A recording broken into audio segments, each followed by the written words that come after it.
Me es grato presentar al conferencista de hoy, doctor Héctor Leiva.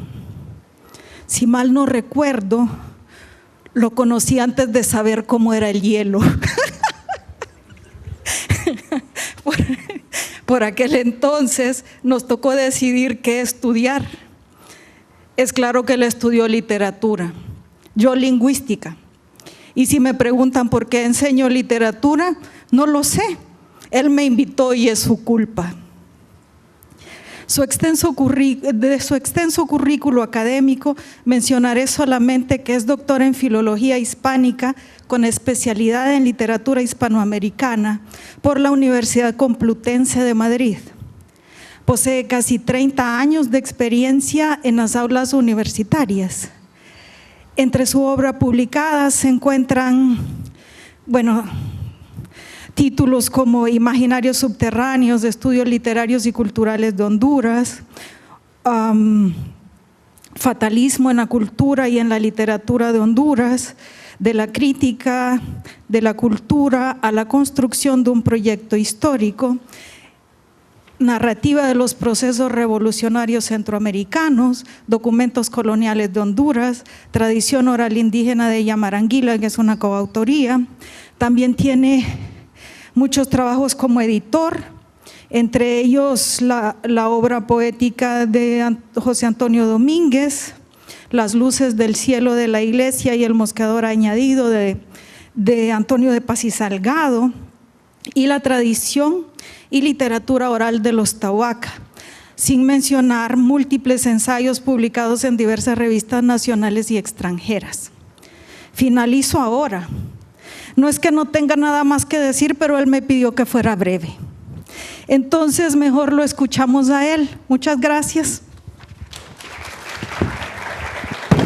Saludarlos a todos, agradecer que estén aquí. La mayoría me conocen y nos relacionamos por otros tipos de trabajo. Hoy la intención es ofrecer un estudio académico sobre la obra de Roberto Sosa, o sea que voy a entrar un poco en ese papel, ¿verdad? El papel de un estudioso de la literatura hondureña, que me parece que es el homenaje que nosotros en la carrera podemos hacer a nuestro poeta. Sin más, voy a comenzar con la conferencia porque no quisiera extenderme demasiado. De hecho, voy a mantenerme en el mismo formato que mi conferencista, la conferencista que me antecedió, en el sentido de leer la conferencia como es un ejercicio académico el que estamos haciendo. Afortunadamente, Ivania hizo una exposición sobre el verso de Roberto Sosa que da título a la ponencia ayer. Voy a decir unas palabras iniciales sobre este estudio y voy a presentar las partes, o sea, lo que ustedes pueden esperar en los próximos 40 o 50 minutos, ¿verdad? Porque es una conferencia un poquito larga. En primer lugar, el estudio del que voy a hablar ahora, el estudio se inscribe en un proyecto mayor sobre violencia y política de los afectos en la literatura y las artes de Honduras y Centroamérica. Quiere decir que este es un ensayo de otros que ya van conformando un volumen en el que estamos tratando de explorar la literatura y el arte en términos de qué es lo que nos dice la literatura y el arte sobre los tiempos violentos, la violencia que estamos viviendo. Cómo nos puede ayudar a comprender el arte y la literatura estos fenómenos. Entonces, la intención desde los estudios culturales es la de vincular la crítica literaria con la reflexión sobre la vida social. O sea, no es un ensayo que se cierre sobre las observaciones literarias, sino que quiere abrirse a la comprensión de las realidades sociales. En un contexto saturado de violencia, ¿cómo aislarse? ¿Cómo practicar una crítica literaria indiferente? Esa es la pregunta que nos hacemos. Pero también dice, nos enfrentamos al reto de cómo hablar con propiedad de asuntos que exceden los dominios de la especialidad literaria. Por una parte es la intención, el compromiso con el tiempo que nos toca vivir, y por otra el reto disciplinario de producir un conocimiento ligado a la vida. Yo creo que este es un poco el reto que estamos tratando de plantearnos en términos de crítica literaria. Producir un conocimiento que no se agota en la literatura, sino un conocimiento que se extiende a generar un conocimiento para la vida. Creo que es el gran reto que los estudios literarios y los estudios culturales están tratando de enfrentar. Bueno, empecemos por el epígrafe. Dice, la prédica pacifista oculta las avenidas de dignidad que demanda el odio. Esta ponencia propone una reconsideración del odio en la poesía desde los escenarios ético-políticos desde los que surge.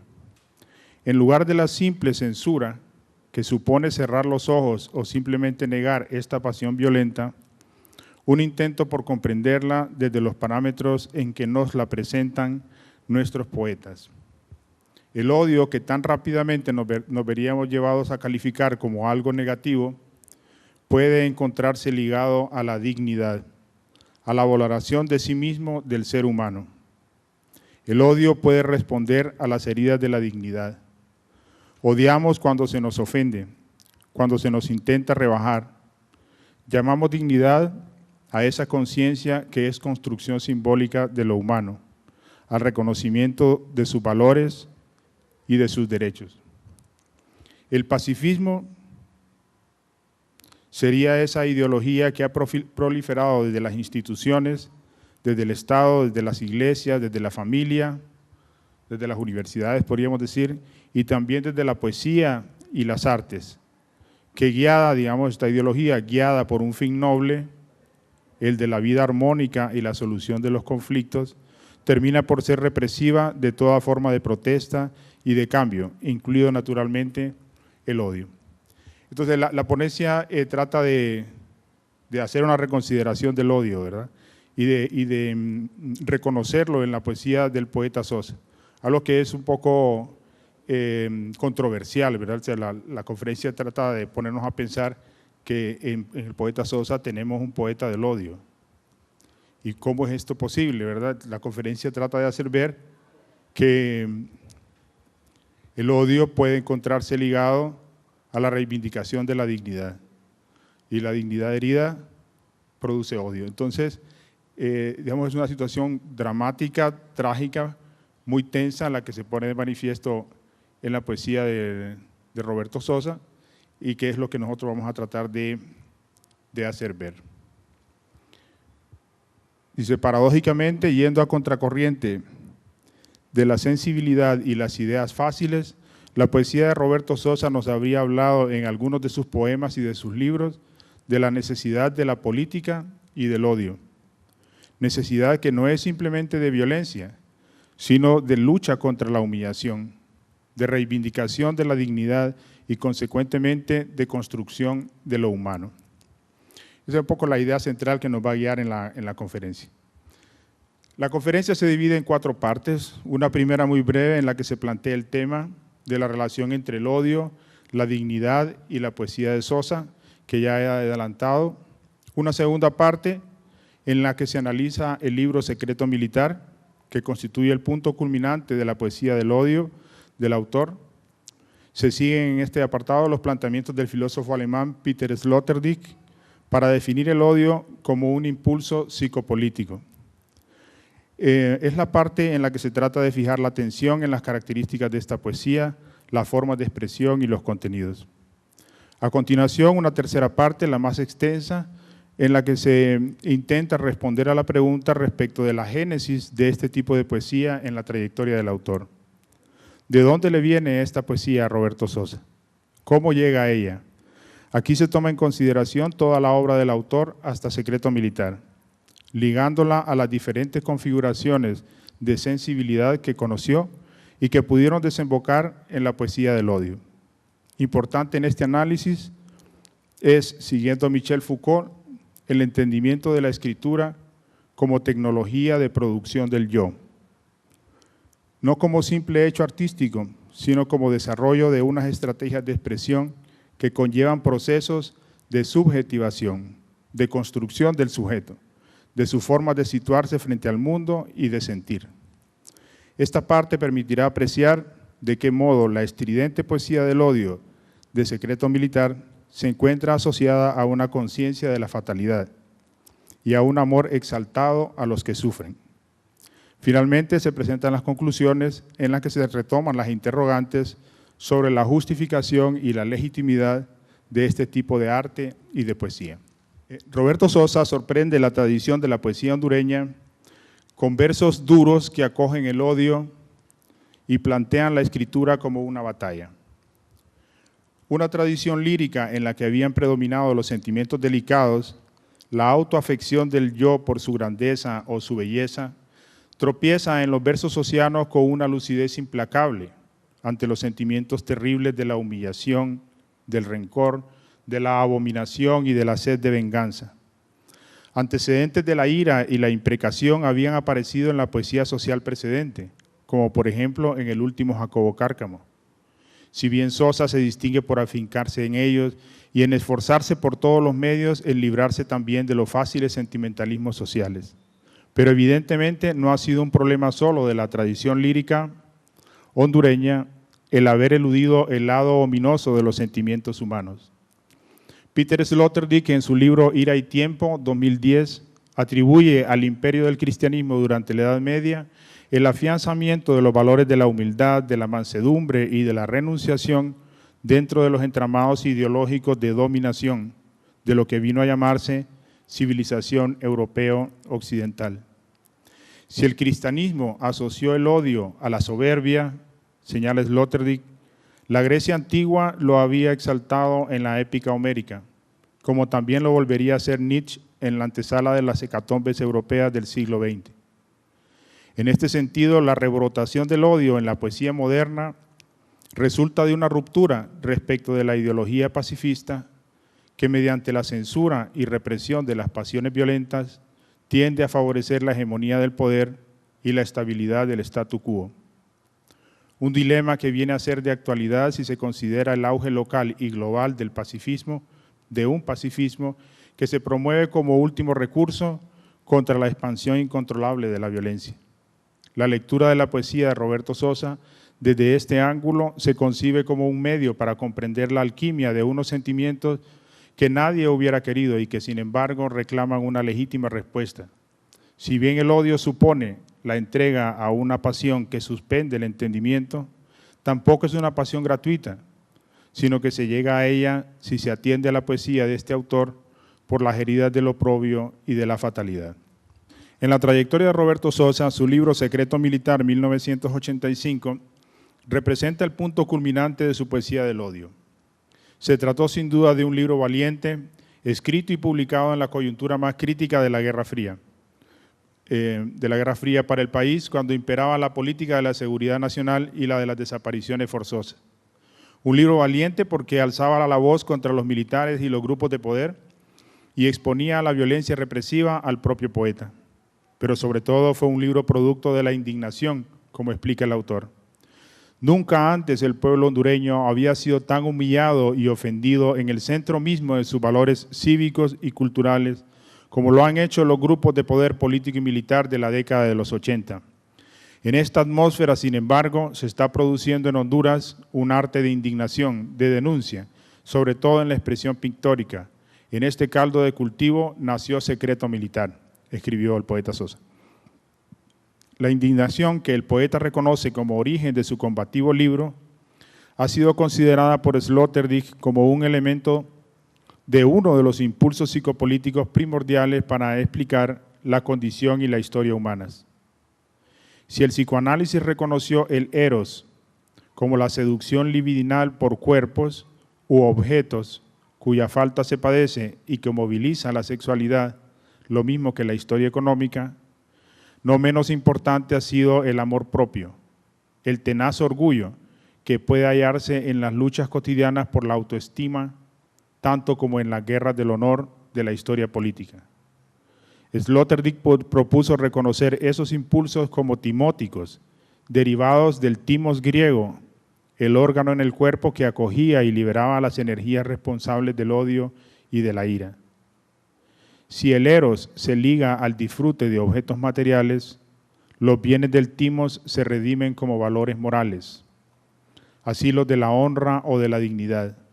El ser humano, escribió Sloterdijk, viene a ser por el timos un animal surreal, capaz de arriesgar la vida en los campos de batalla del reconocimiento por un retazo coloreado de tela, por una bandera o por un vaso sagrado.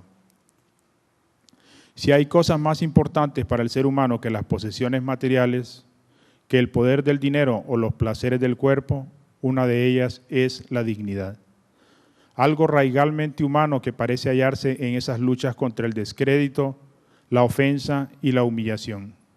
Unas luchas por el respeto del ser interior y de sus potencias, independientemente de las circunstancias que los hubieran podido condicionar.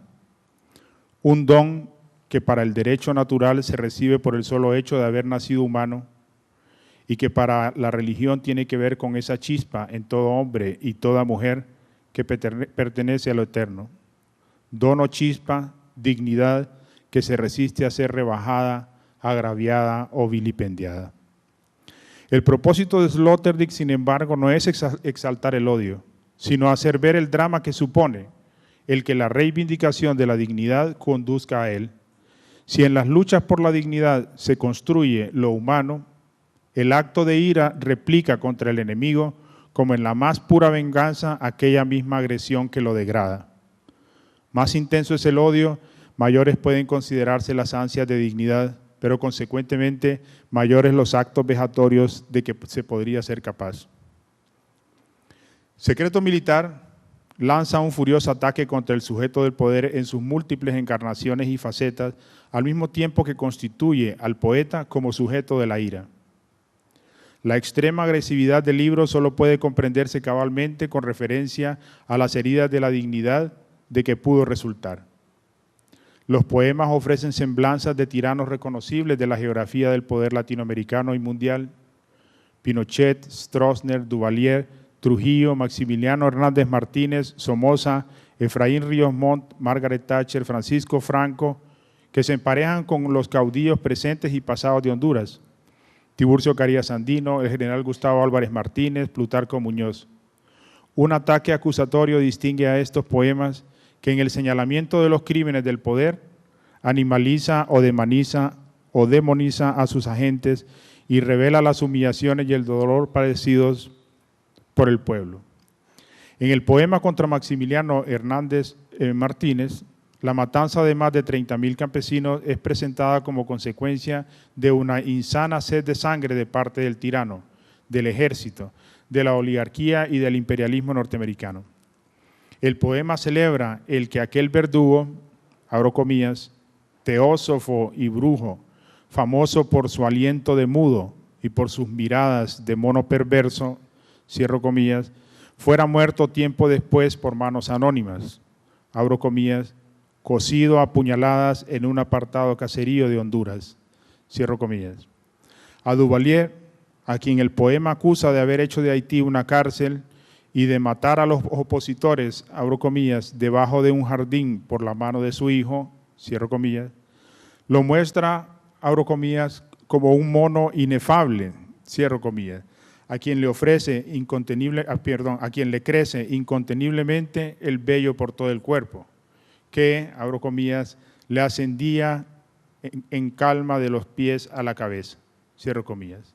A Trujillo lo presenta como un mastín de presa surgido de los submundos humanos para perseguir a la gente, abro comillas, exterminador de las manos frías y el corazón ardiente, cierro comillas. A Anastasio Somoza lo califica abiertamente de, abro comillas, hijo de perra, cierro comillas, por ser, vuelvo a abrir comillas, amo absoluto de un país privado, cierro comillas. E igualmente celebra el que hubiera sido ajusticiado en Paraguay, abro comillas, durante una explosión, cierro comillas, en la que iba a perder la cabeza y los anteojos de culos de botella. A Efraín Ríos Montt lo representa como una boa anaconda que, abro comillas, tritura y se traga la eterna primavera, cierro comillas, de Guatemala. De Pinochet dice que debió venir a la tierra, abro comillas, envuelto en un rollo de alambre de púas, cierro comillas. Y de Stroessner que probablemente fuera, abro comillas, el policía más solitario de la tierra, cierro comillas. Como puede apreciarse, el sarcasmo es la figura primordial de esta retórica del odio. Heinrich Lausberg había señalado, siguiendo la tradición antigua, que el sarcasmo constituía el tipo extremo de la ironía por su energía, en este caso de vituperio. Desde la teoría actual de la relevancia lingüística se enfatiza que lo que distingue al sarcasmo es la intención de dañar la imagen del otro, y de ahí su hostilidad y su crueldad. De acuerdo con esta teoría, las llamadas figuras retóricas no son un recurso para nombrar de otro modo un mismo referente, como si se tratara de dos lenguas distintas, sino que lo que hacen es reinterpretar el referente semantizando su constitución para alcanzar objetivos prácticos de comunicación como los de la agresión, que no se conseguirían con la versión literal. La operación expresiva se disocia del significado referencial y acoge, modificándolas, asociaciones, implicaturas, ecos semánticos que potencian la significación. Desde este punto de vista, la ironía no consistiría solo o necesariamente en la expresión de una idea mediante unas palabras que significan lo contrario, sino que se distinguiría más bien por proyectar una burla, valiéndose de recursos asociativos. En el caso del sarcasmo sociano, los versos acogen significados ecoicos que demonizan y animalizan los sujetos del poder. Entre todos, quizás fuera el del cerdo, el epíteto sarcástico que mejor cumple en los versos de este poeta la semantización de la inmoralidad del sujeto del poder. Refiriéndose a un general prototípico, encarnación de las máximas vilezas y crueldad, dice el poeta: mírenlo, de crímenes hinchado el general, relumbra como un cerdo. El cerdo acarrea implicaturas ecoicas del animal de voracidad insaciable que gusta del fango, de ahí que sea símbolo de la impureza, de la injuria, de la lujuria y de la gula. El cerdo, se sabe, es el animal egoísta incapaz de levantar el hocico del suelo. En la poesía de Sosa, cerdos son aquellos que encuentran satisfacción, placer, beneficio, holganza en el ejercicio de un poder que entraña sufrimiento para el pueblo. Así dirá, abro comillas, el cerdísimo Trujillo, cierro comillas. Abro comillas, el cerdo mayor de la piara, cierro comillas, hecho un cerdo. Además de estas avasallantes asociaciones, Sosa puede igualmente recurrir a formas más sutiles, pero no por ello menos mordaces de la agresión y la burla. Así, por ejemplo, al referirse a Carías, el dictador emblemático de Honduras, dice que nadie en vida pudo en realidad conocerlo, con lo cual, abro comillas, vivió y murió en olor de santidad, cierro comillas. Expresión que se acoge a la forma clásica de la ironía, en la que debemos entender lo opuesto de lo que se dice, de modo que el dictador habría vivido y muerto en olor de, entre comillas, perversidad, de pecado y de condenación. Igual, el poeta recurre al énfasis, que poniendo el acento en una expresión aparentemente mínima, da a entender el máximo de significación, como cuando se refiere al general Álvarez Martínez, uno de los principales orquestadores de la ola represiva de los años 80. Antes del general Gustavo Álvarez Martínez, sicario de rostro cuadrado, gafas negras y ética de buitre, todavía podían moverse las hojas de los pinos. El retrato siniestro, puntuado de epítetos sarcásticos, concluye con un verso cuyo énfasis desplazado a los bosques, a un tiempo en que la brisa aún corría moviendo las hojas de los pinos, consigue evocar las innumerables acusaciones de omnímoda represión, persecución, detenciones ilegales, torturas, desapariciones, muertes, de que habría venido a ser responsable el general, bajo cuyo régimen se habría vivido una privación absoluta de la libertad. Importante es reconocer en la poesía de Sosa la distinción que establece entre los individuos y la función del poder. Si bien esta última es una especie de fuerza negativa, sanguinaria, maléfica, impía, que alcanza todos los rincones de la sociedad, los individuos son diversos y dotados de conciencia moral, capaces del altruismo y la rebeldía, tanto como del egoísmo, de la complicidad y del servilismo. En línea con el marxismo, se entiende que la función del poder aglutina a ciertos grupos, los grandes comerciantes, los empresarios, los banqueros, los políticos tradicionales, pero más importante en la visión sociana es que esa función no podría ejercerse sin individuos que se prestaran a servirla, los agentes del poder, sus testaferros, sus mastines, militares, policías, jueces, soplones, verdugos, etc. En Secreto Militar hay poemas paradigmáticos que retratan al sujeto multifacético de los grupos de poder que encarnan individuos específicos, carentes de escrúpulos, como también los hay de otros individuos que revelan su mala conciencia por detentar ese poder. La fiera alucinada es una exaltada acusación de ese sujeto del poder, a quien el poeta exhibe para que sea castigado por las generaciones venideras. Para que sea reconocido y nadie olvide sus señas, el poeta las enumera. Tiene las manos veloces, abro comillas, de arrogantes ladrones, cierro comillas, abro comillas, posee concretos sistemas de complicidad, bancos color sangre azul, un equipo de fútbol, redes aéreas como telarañas, un puerto con 2 brazos de mar, cierro comillas.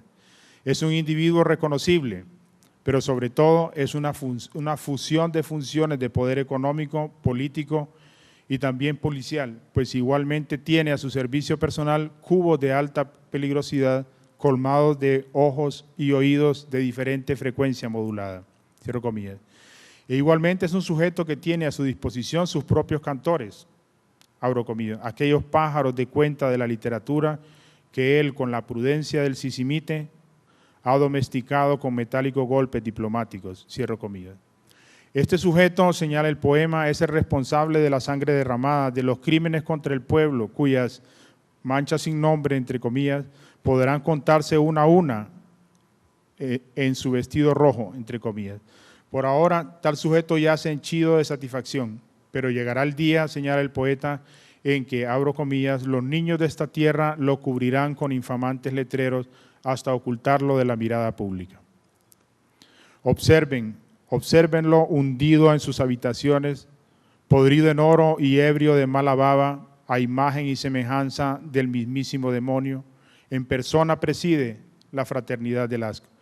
Este sujeto del poder, en su faceta de testaferro que reúne cualidades de un reconocible presidente de la República, es retratado en el sonido rojizo de una orden como un ser mitológico horrible en su apariencia física, tanto como en su tesitura moral. Comparable al Polifemo griego, tiene un solo ojo y semejante al narciso adora su propia imagen.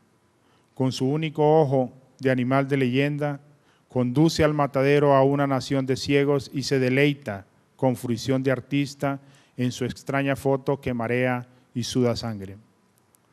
El carácter fantasmal que también puede adoptar este sujeto del poder queda de manifiesto en poemas en los que se le muestra sobrevivir a los individuos que pudieron darle encarnadura alguna vez. Así, en La pesadilla mecánica, el mismo Adolfo Hitler, o tal vez su doble, entre comillas, musita al oído del presidente de la Casa Blanca sugerencias siniestras. Y en El fantasma de Franco se da oídos al rumor de que éste, quien fuera el caudillo de España, no ha muerto y que se le ha visto dedicado a negocios infames en Miami, como los del tráfico de sangre humana. Pero puesto que hasta en el más fiel de los servidores del poder puede presumirse una conciencia moral, una mala conciencia del mal servicio que hacen a la humanidad, el poeta dedica composiciones de irónica piedad a los miedos y los remordimientos que estos individuos habrían podido tener. Uno de los poemas celebra el miedo a la muerte que pudo acechar a Stroessner como temor a una serpiente en su cama, mientras otro le da las buenas noches a Margaret Thatcher, deseando para ella que no la despierten los muertos de la Guerra de las Malvinas. Podría parecer sesgado escoger Secreto Militar para referirse a la poesía de Roberto Sosa, si se toma en consideración que sus registros fueron diversos, que en ningún otro lugar fueron tan exaltados, que la crítica literaria ha considerado que es el libro menos logrado estéticamente y que debió defenderse desde los prólogos originales con que apareció contra las acusaciones de libelo y literatura panfletaria. No obstante, puede ser justamente el libro necesario para considerar la formación de la pasión política violenta y la ruptura implicada con los condicionamientos ideológicos de la estética literaria. El mismo Sosa pudo ser sensible a esas críticas, a la vista de la revisión a que sometió la mayoría de los poemas del libro. Para un autor que profesaba la idea de la perfectibilidad, entre comillas, del poema, el conflicto que se le planteó fue entre emoción y arte, entre comillas, entre el apego fácil a la pasión bruta y la difícil composición original e imaginativa a que lo obligaba el oficio. Al menos esas son las referencias que quedaron en sus escritos. Es curioso que antes de Secreto Militar, el poeta había censurado los poemas panfletarios de Jacobo Cárcamo contra el dictador Carías Sandino y el general Francisco Franco, antecedentes claros de los suyos, por derivar de una, abro comillas, tal concepción estético-política que se queda en la fase emotiva evadida del arte, había escrito Sosa.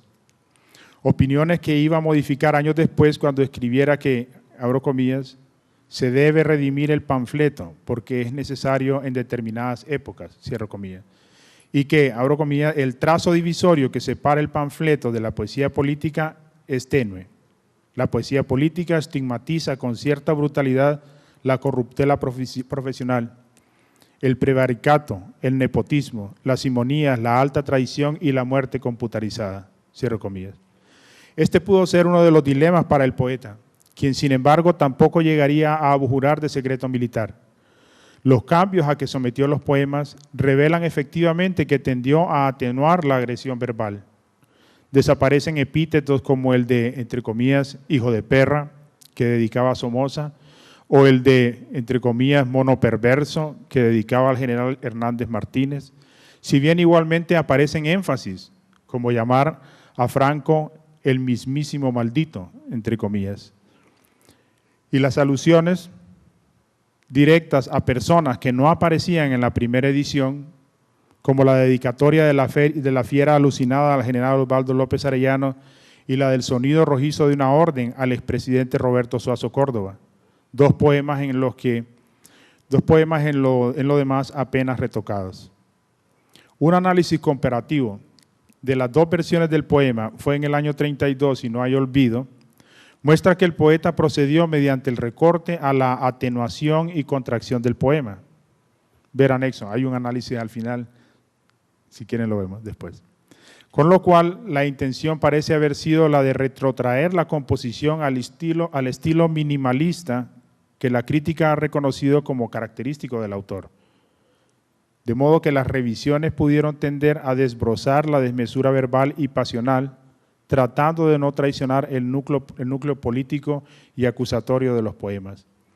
Como es sabido, fue característico de Roberto Sosa un sostenido proceso de evaluación y reelaboración de su obra literaria, y no solo de Secreto Militar, como si no hubiera estado conforme del todo con ella, o como si le hubiera parecido posible un grado mayor de perfección. Sus libros y antologías personales muestran cambios de una edición a otra. Pudo añadir o suprimir palabras y versos en los poemas, modificar imágenes, crear metáforas, operar cambios sintácticos, semánticos o de posición de las partes de los textos, lo mismo que pudo pasar un poema de un libro a otro, como el caso de Mi Padre, que originalmente apareció en Muros y después pasó a ocupar un papel destacado en Los Pobres. O simplemente eliminar otros poemas, como Cero, que desaparece de Secreto Militar. Incluso un libro completo como Máscara Suelta cambió su título por el de Digo Mujer, dando cabida a antiguos y nuevos poemas. Esto supone haber legado una obra en estado de transformación constante, que si bien complica la lectura crítica y la traducción, ofrece un ejemplo palpable del carácter contingente, de la inestabilidad y fluidez inherentes a la creación literaria.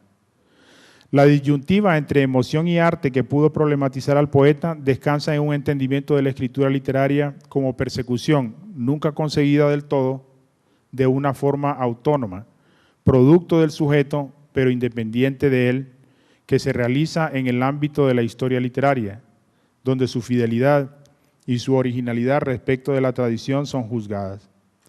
Pero también podría tomarse las obras literarias como rastros, como huellas de la trayectoria del sujeto, cuyo control de la escritura no es completo y que, presionado por la experiencia consciente e inconsciente, tanto da forma a lo que concibe su mente como se plasma a sí mismo en sus obras. Desde este punto de vista, la reelaboración permanente de la propia obra habría supuesto un proceso ininterrumpido de autoestilización, en el que el perfeccionamiento de los poemas habría supuesto al mismo tiempo un ajuste del yo que se reflejaba en ellos. Cuando se considera Secreto Militar, debe tomarse en cuenta que se trata de un libro de madurez, escrito cuando el autor había alcanzado los 55 años de edad. Es la obra de un poeta laureado en pleno dominio de su oficio, que se permite alzar su voz en un momento crítico de la historia nacional. Una madurez que, así como le permitió expresar su odio en ese libro, le iba a permitir expresar sus más tiernos sentimientos eróticos por la mujer en Máscara Suelta, 1986. Un libro que escribiera prácticamente en los mismos años. Pero si puede presumirse un proceso de madurez en la trayectoria del poeta, ¿qué elementos pudieron ir dando forma y conducir a los duros versos de Secreto Militar, tanto como a los versos de amor de su siguiente libro? ¿Cómo habría podido gestarse su poesía del odio o su poesía del amor? Contrario a la idea de que el sujeto es el origen de sus pasiones, aquí se parte de la premisa de que el sujeto no está dado de antemano, de que las pasiones pueden precederlo y más aún que el sujeto se construye a sí mismo en ellas. El sujeto bien podría ser una entidad virtual, transparente, que solo va cobrando forma y sustancia en sus encuentros con los demás y con el mundo. Y la aventura de la escritura literaria podría ser un modo, entre otros, de producción de ese sujeto, de encuentro con lo que serán sus ideas y de adhesión a lo que serán sus pasiones. Escritura que habría supuesto la impresión de las huellas y marcas de los avatares que pudieron conducir a él.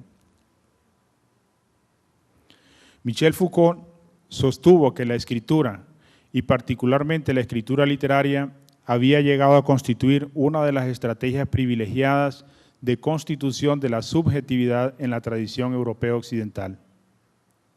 Ligada desde la Grecia clásica con la introspección, con el conocimiento y el cuidado del sí mismo, la escritura pudo concebirse en una de sus vertientes como una vía de acceso y de representación del alma. Si bien la era moderna despojó su práctica de su original sentido trascendente y la entendió en términos de la economía y de la psicología como una tecnología de producción del yo.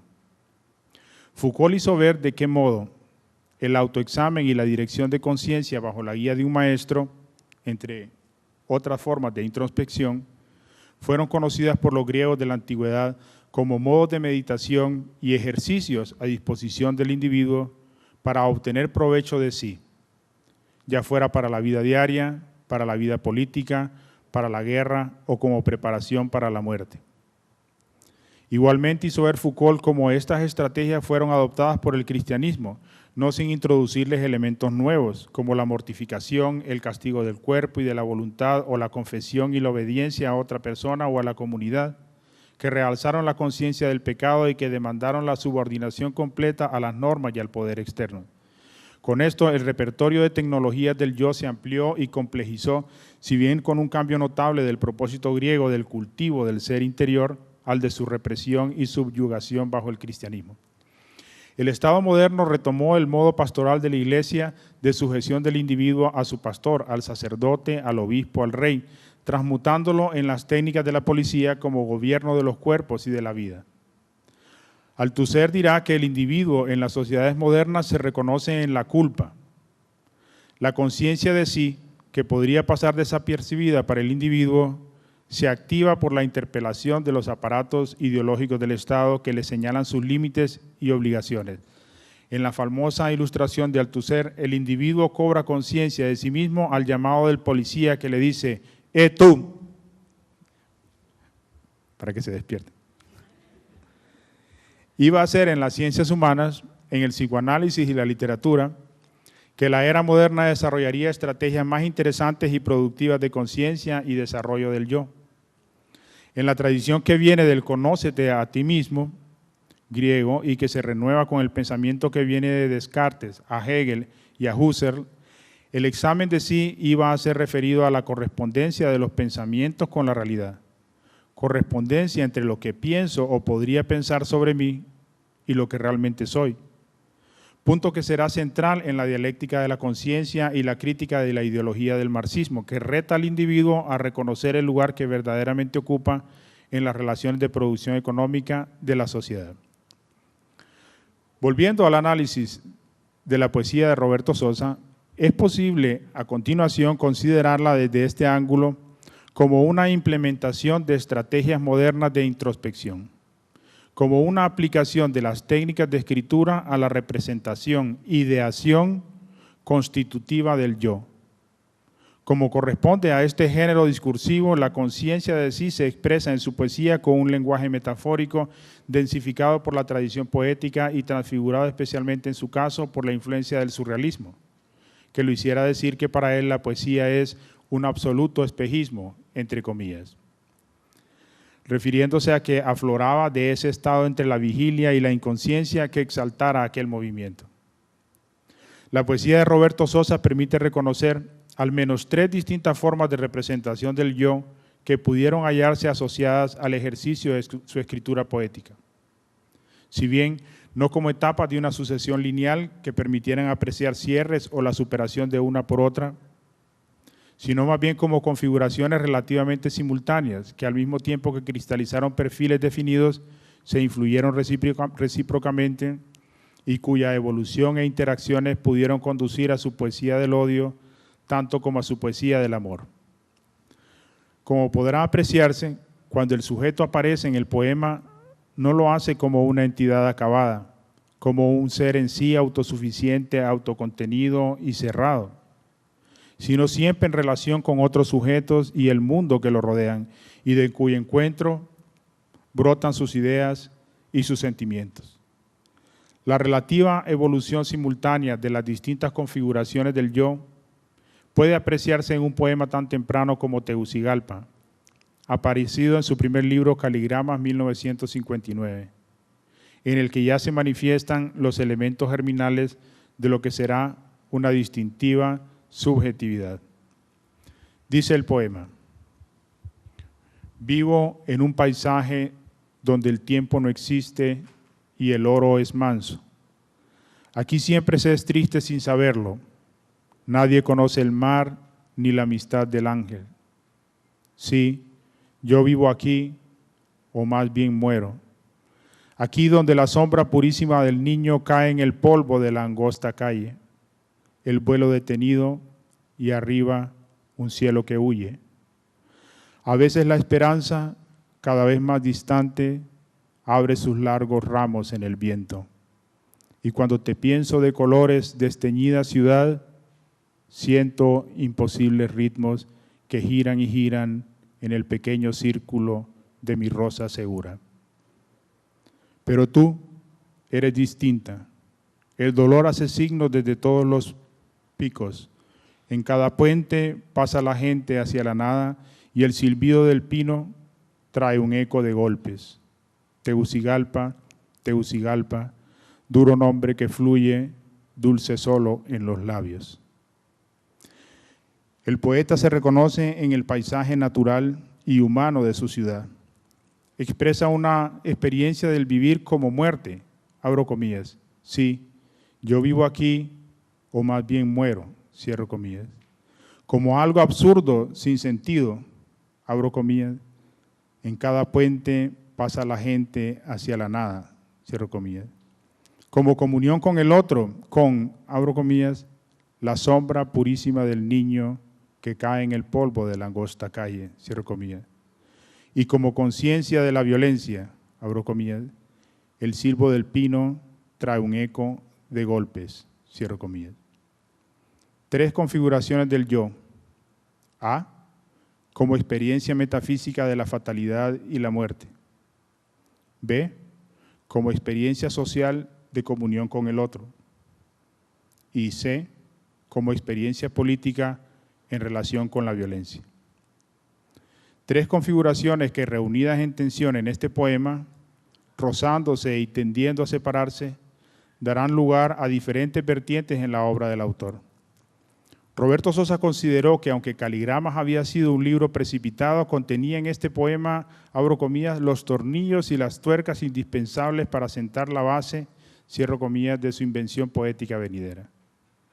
Podría considerarse la primera forma de representación del yo como la de un sujeto abismado, un sujeto que se reconoce solo en un mundo cruel y absurdo, que cae en el vacío, que se angustia y muere. Autobiografía, poema aparecido en Muros, 1966, el segundo libro del autor, quizá pudiera contarse entre los más representativos. Eco que se derrumba por la espera, un ala en el vacío, piedra suicida y estudio de alarido, he sido, soy. La soledad y el sinsentido son elementos reiterados en estos poemas. Abro comillas, estoy solo y siento miedo, cierro comillas. En el aire que nos queda, la soledad es el fundamento último de la existencia, abro comillas. Sobre la tierra de nadie de la historia, estamos solos, cierro comillas. La idea de una vida que es morir igualmente se repite, incluso la de darse muerte el sujeto a sí mismo, abro comillas. Yo hilo mi propia muerte y algo espero, cierro comillas. En un poema como Testimonios, el sujeto solitario es representado como un salvaje que cobra conciencia de sí contra el horizonte del tiempo. El salvaje que habita en el fondo de las edades, ese soy, ante un tiempo acosado que ve cercano el fin. Representativo de este sujeto abismado que en parte recuerda el ser para la muerte de Heidegger y en parte la obsesión del morir de Rilke, puede ser el poema Límite, escrito en un momento ya avanzado de la trayectoria literaria del autor y contenido en Un mundo para todos dividido, 1971. Estoy enfermo, mi yo no es sino un bulto abandonado en un lugar con flores de doble filo. Me arrastro como puedo entre hombres y mujeres de sonrisa perfecta, condicionada al cambio de las monedas falsas. Me sobrevuelan círculos concéntricos de sombras con brillo de navajas que me escarban el fondo y nada digo. Estoy enfermo, claro, muy enfermo. Todos están enfermos en la ciudad que habito. Anda drogado y sucio el odio por las calles y sufre oscuramente. De frío en la cabeza. Lejos está el amor, muy lejos de estos crueles edificios. Puede observarse que el yo enfermo, acosado, derribado, es uno con su mundo enfermo y que es el odio manifiesto de diversas maneras el que hace daño al poeta, el que disloca el mundo y aleja el amor. La segunda forma de representación de la subjetividad es la de un sujeto comprometido, la de un yo implicado y unido al otro sufriente. En buena medida es una representación que coincide con la forma común que adoptó la toma de conciencia social en la visión marxista, pero que en Sosa viene a acoplarse con la conciencia de la fatalidad, ya conocida en su poesía y que le confiere cierta resonancia metafísica. Los otros en quienes se reconoce el poeta y con quienes se siente ligado son los oprimidos por su condición de clase, pero también los desdichados, los desventurados, los pobres, los indios, los niños mendigos, los enfermos, los ancianos indigentes. El accidente del yo, del que surte esta poesía, es el reconocimiento del poeta de su propia procedencia social, concreción del otro que le devuelve su identidad, un acto de identificación que es de amor y de rendición. Los poemas emblemáticos de esta vertiente se encuentran en Los Pobres, 1969, aunque algunos de los más representativos pudieron aparecer en Muros, 1966, su segundo libro. En uno de ellos, el sujeto invoca a la muchedumbre de los desamparados como a una tempestad que le permite reconocerse y que le redime. Oh tempestad, levanta tu ternura, tu alma quebrada, tu incendiado escudo, penetra por mi rostro y por mis venas, duras de soledad, largas de espera. Por ti destruí mi brújula y el mapa del aire, dibujante de barcos. Por ti yo he comprendido quién soy y quién he sido. Entendí que los míos se pudren en abismos helados, cruceros sin sentido. Cierra tus puños y abre las compuertas. Inunda limpiamente, dulcemente, oh tempestad, levanta tu amargura. En Fábula de la muerte, contenido también en Muros, hay la aflicción condolida por el otro que caracterizará esta forma de sensibilización del sujeto. Me mareo de angustia y te hablo de aquellos que no tienen ni una piedra en que tender los huesos, porque, oh muerte, qué inválido ignora los días de lluvia cuando tú multiplicas tus sillas de ruedas. Este mismo poema concluye con unos versos que representan al poeta blandiendo un cuchillo como respuesta a la fatalidad. Un gesto que se toma aquí por absurdo, pero que anticipa los gestos de agresión de enorme carga política que aparecerán después. Sí, este es el muro y su dudosa torre, y yo huyo en círculos con mi frágil cuchillo de marinero muerto. El amor por el otro surge en la poesía de Sosa en el contexto de un mundo sin sentido y abocado a la muerte, característico de la forma de sensibilidad antevista. Las formas más simples e inmediatas de este amor se manifiestan en sus primeros libros como referencia a su esposa, abro comillas, mi submarino fondo lo iluminó tu risa, cierra comillas, y a sus hijas, abro comillas, mi niña, mi pececillo, para ti la orilla grande, cierra comillas. Un anclaje en los seres más próximos que su poesía no abandonará, si bien irá ampliando su órbita hasta alcanzar un carácter social, abro comillas. Mi amor anuncia claros ramajes nunca extintos, cierra comillas. Intensa experiencia y generosa acogida del ser del otro que constituyen una de las manifestaciones de la sensibilidad del poeta y que explican el que no vaya a poder responder sino con odio ante la agresión de los que ama y el que pueda más tarde explayar las distintas formas de su amor. En Los Pobres, 1969, el sujeto que antes era el centro del sufrimiento ahora se ve replegado sobre sí mismo ante el espectáculo aciago del otro. Es una experiencia de la subjetividad como contrición por el que sufre. Abro comillas, los pobres son muchos y por eso es imposible olvidarlos, cierro comillas. Abro comillas, los desposeídos forman otro océano, están ahí con la simplicidad de una fuerza mayor, cierro comillas.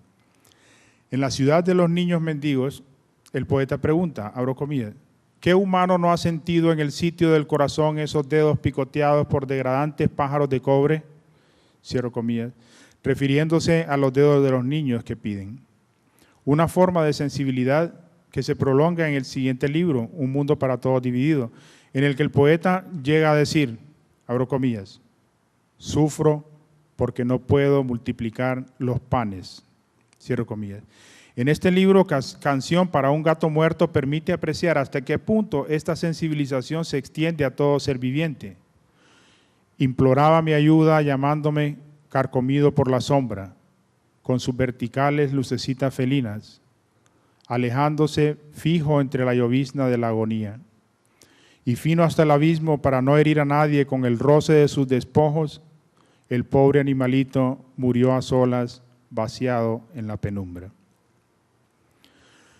Como puede apreciarse, la poesía de Roberto Sosa pone de manifiesto una especie de implosión en la que la sensibilidad del sujeto al entrar en contacto con el dolor del mundo se contrae, amenazando su integridad. Si en los poemas considerados el poeta no llega a hablar de la consecuente fragmentación de su ser interior, sí lo hará en otros poemas que pudieron ser coetáneos. Acoger el dolor que en otro poeta pudo llevar al desánimo y la renuncia, en Sosa, claramente influido por el marxismo, se convertirá en acicate de su pasión política.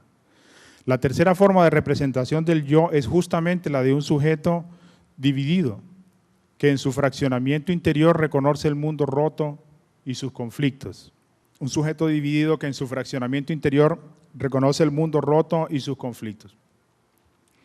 Tal representación aparece nítidamente en el libro Un mundo para todos dividido, 1971, que en el propio título alude a esta toma de conciencia. En el poema Arte Espacial dice el poeta, dentro de mí se abre el espacio de un mundo para todos dividido. Estos versos devuelven lo que ya he recibido. Un mar de fondo, las curvas del anzuelo, el coletazo de un pez ahogado en sangre, los feroces silbidos enterrados, la forma que adoptó la cuchillada, el terror congelado entre mis dedos, comprendo que la rosa no cabe en la escritura.